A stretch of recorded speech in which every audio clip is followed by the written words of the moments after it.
എന്ന ചിത്രത്തിൻ്റെ മൂന്നാം ദിവസത്തെ കേരള ബോക്സ് ഓഫീസ് കളക്ഷൻ റിപ്പോർട്ടാണ് ഇന്നൊരു വീഡിയോ ഭാഗത്ത്. വീഡിയോയിലേക്ക് മുൻപ് വീഡിയോ ലൈക്ക് ചെയ്യുക, ചാനൽ സബ്സ്ക്രൈബ് ചെയ്യുക. ഡിസംബർ മാസം ഇനി ധാരാളം ചിത്രങ്ങൾ അങ്ങോട്ട് OTT റിലീസ് ചെയ്യാൻ പോവുകയാണ്. നമ്മുടെ ചാനൽ ഭാഗം പരിശോധിച്ചാൽ നിങ്ങൾക്ക് കാണാൻ വേണ്ടി സാധിക്കുന്നതായിരിക്കും. ഉണ്ണി മുകുന്ദൻ, ജഗദീഷ്, സിദ്ദീഖ് എന്നൊക്കെ പ്രധാന കഥാപാത്രങ്ങളായ ചിത്രമായിരുന്നു മാർക്കോ.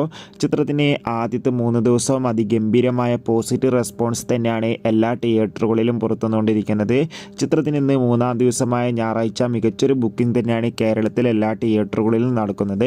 അതോടുകൂടി തന്നെ മികച്ചൊരു ഹൗസ്ഫുൾ ഷോ തന്നെയാണ് കേരളത്തിൽ നടക്കുന്നത്.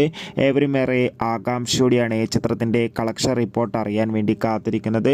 ഫൈനലി ചിത്രത്തിൻ്റെ ഏറ്റവും പ്രധാനപ്പെട്ട കേരള ബോക്സ് ഓഫീസ് കളക്ഷൻ റിപ്പോർട്ടൊക്കെ പുറത്തുവന്നിരിക്കുകയാണ്. ചിത്രത്തിന് ഇന്നും ഹൗസ്ഫുൾ ഷോ നടക്കുന്നതുകൊണ്ട് തന്നെ കേരളത്തിൽ നിന്ന് മാത്രം മൂന്നാം ദിവസം 5.5 കോടിക്ക് മുകളിൽ കളക്ഷൻ നേടിയെടുക്കാൻ വേണ്ടി സാധിക്കുമെന്നാണ് ട്രാക്കിംഗ് റിപ്പോർട്ടുകൾ സൂചിപ്പിക്കുന്നത്. എന്തായാലും ചിത്രത്തിൻ്റെ കൂടുതൽ ബോക്സ് ഓഫീസ് കളക്ഷൻ റിപ്പോർട്ടിനായി നമുക്ക്